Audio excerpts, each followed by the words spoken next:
Bonjour à toutes et à tous et bienvenue sur la chaîne YouTube de Mangetsu pour cette vidéo du mois de décembre 2023. Oui, c'est le retour du pull légendaire, mais après je peux le porter qu'une seule fois par an, donc il faut bien le rentabiliser parce que j'ai quand même payé très cher de douane pour l'avoir pour les vidéos, donc voilà, désolé, vous allez resupporter mon pull de moche de Noël Tomier.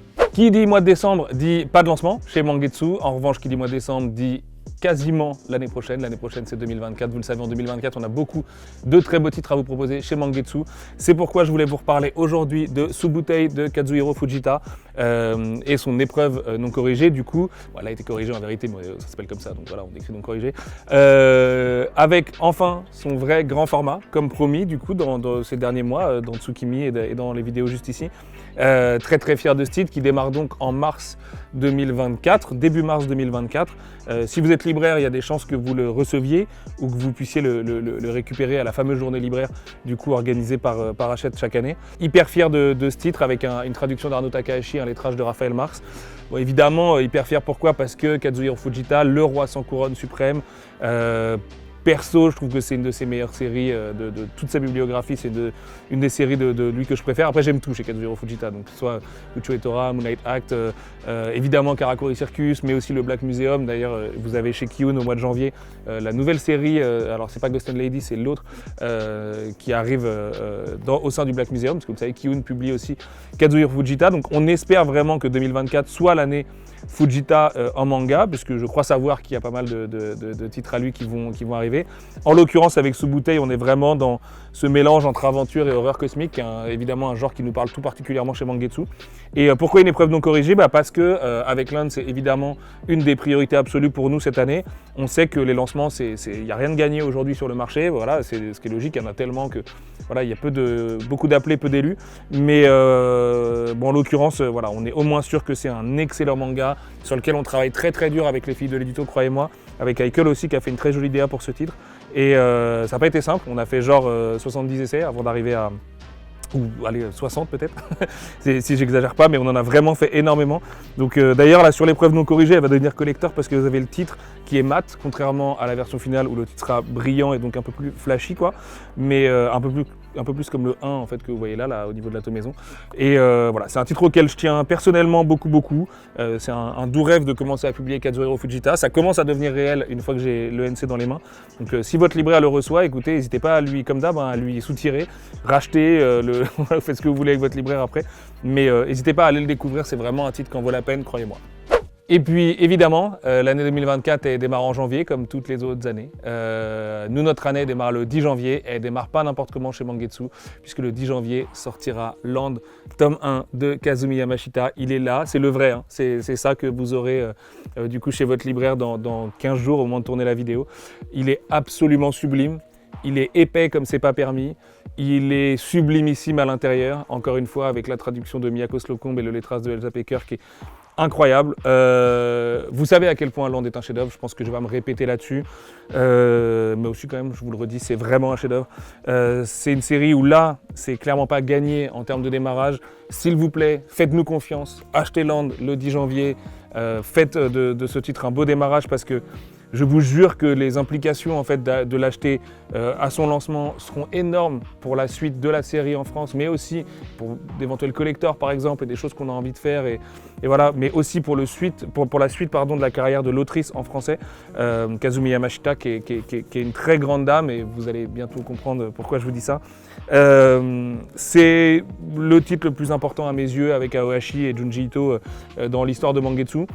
C'est un titre ô combien particulier, prix Tezuka, considéré comme un vrai bijou de manga au Japon. L'autrice elle-même est révérée comme une très grande maîtresse du shoujo et du seinen. Et voilà, honnêtement, je l'ai découvert là 10 minutes avant de tourner la vidéo, donc je suis encore un peu ému. Il est sublime, vous le savez, l'autrice dessine 11 nouvelles couvertures pour la France. Elles sont absolument incroyable, le travail de Spade à la DA ressort tout particulièrement, que ce soit cette couleur là, ce rose pâle un petit peu, ce logo, ce dos absolument magnifique avec le début de la frise, la C4, les rabats aussi qui font un superbe écho à la frise, au résumé derrière, à la robe de Anne du coup en C1, au Mangetsu, parce que je rappelle, là on n'est pas dans une collection, il est vraiment dans sa propre collection, il n'y a pas écrit Shoujo, Seinen ou quoi que ce soit à côté, ou Life, ou voilà, toutes les collections qu'on pourrait avoir. Titre complètement unique, bijou de manga absolu. Juste voilà, on sait que ça ressemble pas au nouveau shonen à la mode qui va avoir un animé dans 3 mois et tout, on en est très conscient. En revanche, je vous jure que ça a sa place dans toutes les bibliothèques de tous les lecteurs et de toutes les lectrices possibles. Donc voilà, le 10 janvier, faites-nous un beau cadeau, s'il vous plaît. Allez vous procurer Land chez votre libraire. Il y a un tome par mois de janvier à janvier 2025, du coup, à l'exception de 2 mois qui doivent être mars et août, si je dis pas de bêtises.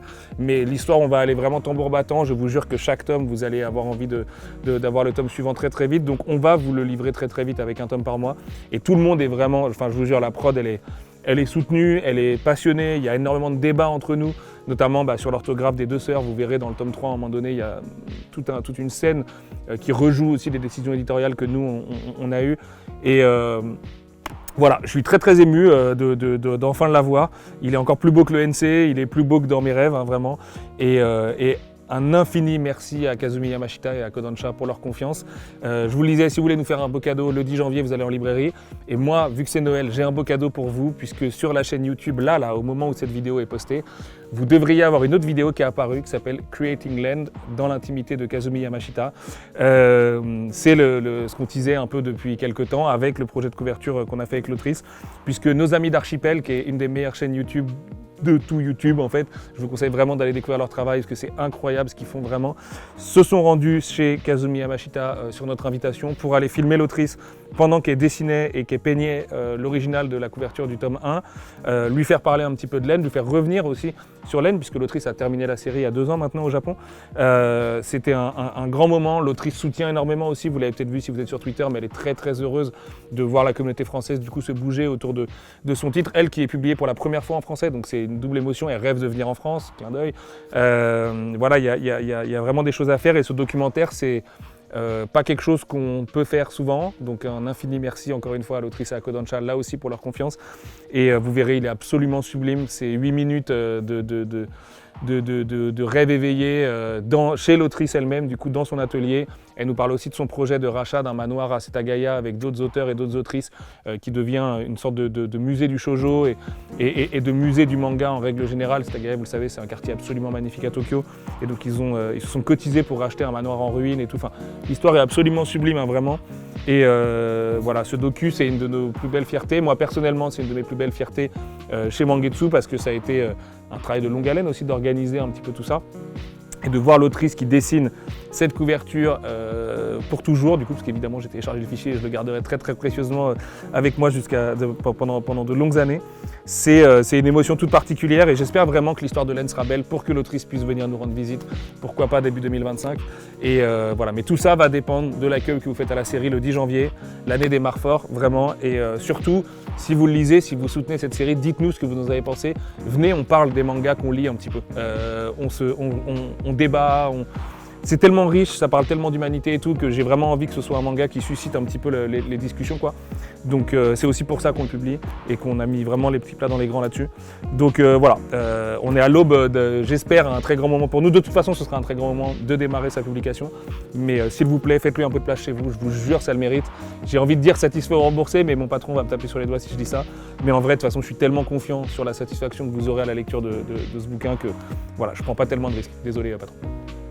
Bon bref, je pourrais vous parler de Land pendant des siècles et j'espère qu'on va en reparler toute l'année. Je vous laisse avec un tout petit extrait de Creating Land et je vous retrouve de l'autre côté. あれを書き出した頃っていうのちょうど東日本大震災の後ぐらいに考え出してやってて、あの頃ってこういろいろこうなんていうのか何が本当か分かんなくなったっていうそのいろんな報道こう一応こうなんとなくこうツイッター上ではこちら側の人間だっていう人たちがいて、それが本当のことを別に言ってるわけじゃないんだなっていうのはこう自分でツイートして間違ってデマツイートを信じちゃったりとか、そういう状況を見ながらこう何が本当かっていうのはこう自分で見てみないとやっぱりわからないんだなっていうのはね、それでつくづく感じましたね。こう不安な自分をちょっとぶつけてたっていうような感じの作品だったと思います。だからあの中で一応デマ飛ばしてる人、デマしていろんなこと信じてる村の人たちもみんな自分だなっていう思っていた感じですね。Et comme c'est Noël, je ne suis pas venu avec un seul cadeau dans ma hotte, à savoir l'extrait du documentaire que vous venez juste de voir là, que je vous invite à aller voir sur YouTube dès que cette vidéo est terminée. Je suis aussi venu évidemment avec une annonce et je suis très heureux d'accueillir au catalogue de Mangetsu C'est une belle journée pour un labyrinthe. Oui, oui, c'est le titre du manga de Akihito Yoshitomi. C'est une belle journée pour un labyrinthe. C'est déjà un très beau titre, n'est-ce pas? En anglais, c'était A Good Day for a Labyrinth, ou For Labyrinth, du coup, il n'y avait pas la petite particule, d'ailleurs, c'est une étrangeté, mais bon, bref. Make You Biori en japonais. C'est un one-shot qui nous vient de chez nos amis de Asahi, éditeur de Junji Ito évidemment, du magazine Nemuki Plus, qui est évidemment le magazine où on trouve Junji Ito, mais ça n'a rien à voir avec de l'horreur. C'est un magazine du coup qui fait la part belle aux autrices et aux shoujo en règle générale, comme vous le savez. Là en l'occurrence, on est sur un titre qui est catégorisé en tant que shoujo, mais qui est à des années-lumière de Junji Ito. Pourquoi? Parce que en gros, si je dois le résumer, c'est la seule chose que vous devez retenir de cette vidéo, c'est le Club des 5 qui a rencontré Blame de Tsutomu Nihei. Alors comme ça paraît complètement fou. Je pense qu'avec la couverture, la très belle couverture avec la super belle DA de Spade, vous allez déjà y voir un peu plus clair. En gros, dans C'est une belle journée pour un labyrinthe, que je vais appeler Labyrinthe pour la suite de cette vidéo, ce sera vachement plus pratique. On va suivre 4 héroïnes qui sont 4 jeunes filles qui vivent au sein d'une méga structure dans la dystopie la plus totale, avec vraiment... on se dirait dans les bas-fonds de Gun, quoi, ou de toute autre, d'ailleurs, dystopie du genre et tout, donc dystopie science-fictionnelle, avec un monde au dehors ou au-dessus ou ailleurs, en tout cas, qu'on imagine, puisque le manga est fait de plein de mystères. Et en fait, ce qui est génial, c'est que plutôt que de s'attarder sur qui sont ces hommes en noir qui viennent capturer des familles entières et des enfants, ou qu'est-ce qu'il y a au dehors, et ben en fait, on va juste suivre le quotidien de ces 4 filles, qui vont, et de leurs 2 copains, qui vont s'amuser à se balader dans ce labyrinthe, du coup de fait, d'où le titre « C'est une belle journée pour un labyrinthe ». En fait, c'est de la tranche de vie dans un contexte de dystopie la plus totale. Je trouve le décalage, d'ailleurs c'est un manga qui est parfaitement en décalage et qui joue sur ce décalage du début à la fin. Je trouve que c'est un décalage qui est super malin, qui est bienvenu, qui prouve aussi un peu la capacité de résilience qu'on a toutes et tous à partir du moment où on est bien entouré et où on s'amuse avec des amis et tout ça. Et donc en fait le groupe de copines de Hinata, Mari, Kaho et Airi, c'est les 4 héroïnes qu'on va suivre. En fait elles ont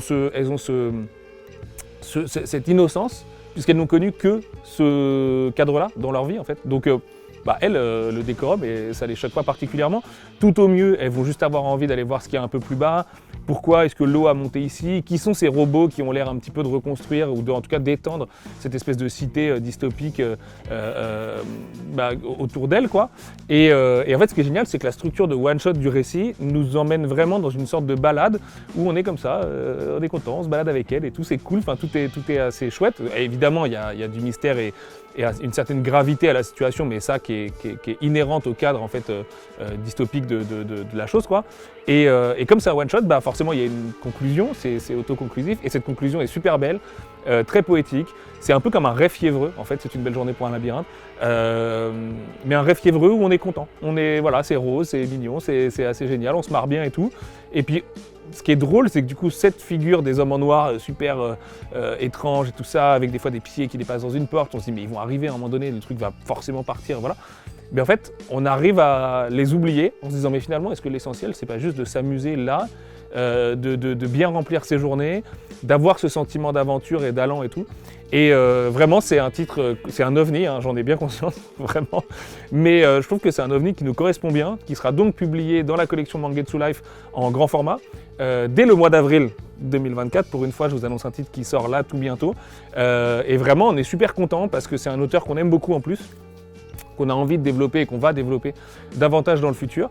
Et pour la petite histoire, du coup, c'est un bouquin que j'étais totalement passé à côté parce qu'il est sorti en 2018 ou 2019, non 2018 au Japon. Et en fait, c'est en allant à Tokyo il y a quelques mois, du coup, revoir nos amis Junji Ito, Kogure-san et Madame Hara, qui est l'éditrice de Junji Ito, qu'à un moment donné, M. Kogure, du coup, qui gère les droits étrangers de Junji Ito, me dit « Mais est-ce que tu connais ce truc ?» Parce que bizarrement, j'ai l'impression que ça vous correspond, quoi. Et en fait, je regarde et il m'explique et tout. Et le dessin, là, vous l'avez vu à l'écran et tout, c'est sublime. Encore une fois, c'est plein d'allant, plein d'entrain et tout. Et je me dis, mais quelle bonne idée quand même d'avoir ce mélange très Club des 5 et pure dystopie en face. Ça me faisait bien marrer, en one shot en vrai, parce que sur une série de 25 tomes, je suis pas sûr que la chose aurait pu tenir, que ce décalage en fait suffise à tenir. Là, en l'occurrence, ce qui est génial, c'est qu'il y a vraiment ce côté lecture autocontenue, ça va durer, ça se lit assez vite, hein, je pense qu'en moins d'1 heure c'est plié. Et en même temps, c'est un vrai petit bonheur. Voilà, moi, ça m'a mis tout guilleret et tout, j'étais content. Donc là, en l'occurrence, je vous l'annonce, ça sort en avril. On doit encore un peu retravailler 2-3 dialogues. Ce que vous voyez à l'écran n'est pas forcément définitif et tout. Tout est work in progress. Mais on est super content de travailler dessus vraiment. Avec l'équipe, on s'éclate bien. Ça n'a rien à voir avec Len, ça n'a rien à voir avec Subutai, ça n'a rien à voir avec, je sais pas, She Wasn't a Guy, ça n'a rien à voir avec Red Blue, avec plein d'autres titres du coup qui sortiront, ou Jimbo Sisters, ou voilà, il y en a encore beaucoup. Hein. Et Alpine Climber, Blue Flowers, pour tous les citer. C'est vraiment unique du coup dans ce premier semestre. Et ça me rappelle un peu ce qu'on a pu faire avec Ping Kong, avec Tout au bout du quartier. D'ailleurs, ça a partagé un peu le même format que Tout au bout du quartier, à savoir un one-shot Mangetsu Life agrandi. Et voilà, c'est un titre qui me semblait fort à propos dans ma hotte du coup pour une vidéo de Noël. Et puis je vous donne rendez-vous en avril du coup pour le découvrir. J'espère vraiment qu'il vous plaira. Et là aussi, n'hésitez pas à la lecture à nous dire ce que vous en avez pensé, parce que si ça vous plaît, j'ai plein d'autres idées de titres un peu étranges comme ça. Donc voilà, après j'ai tendance à m'auto-censurer un petit peu sur les titres what the fuck comme on dit chez nos amis d'Akata. Mais pour le coup celui-là m'a vraiment touché en plein cœur, donc je suis très heureux de vous le proposer. C'est une belle journée pour un labyrinthe, c'est Noël, joyeuse fête tout le monde, prenez bien soin de vous et des vôtres. On se retrouve l'année prochaine, je vous embrasse très fort, à bientôt et surtout allez voir Creating Lane s'il vous plaît. Ciao ciao.